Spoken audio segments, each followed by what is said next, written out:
Bonjour.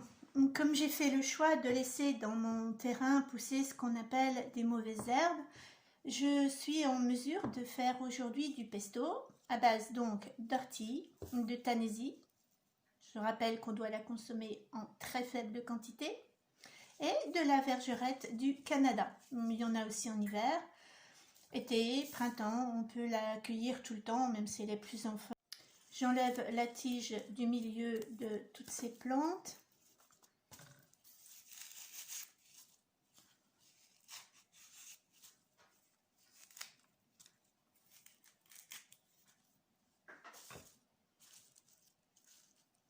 J'enlève les feuilles mortes.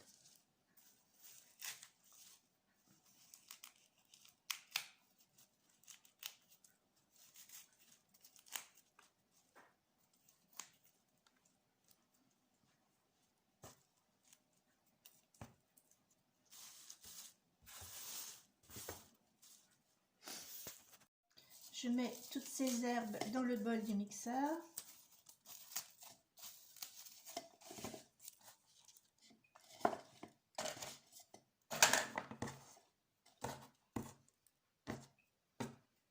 Avec de l'ail, du poivre, quelques noisettes que, comme pour chaque pesto, je fais légèrement torréfier, une petite pincée de sel, de l'huile et c'est parti pour le mixage. Un pesto fait avec ces trois plantes donne un résultat très goûtu. Manger à la petite cuillère, c'est très bon. Je me dépêche de faire des nanes pour pouvoir me faire des petites tartines.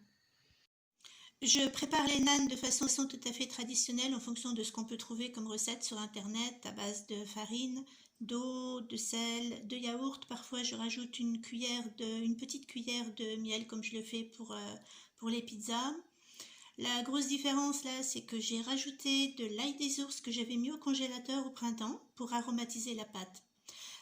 Elle va vous paraître un peu foncée parce que j'ai pris de la farine complète, donc forcément ça gonflera un petit peu moins bien qu'avec de la farine demi-complète ou de la farine blanche.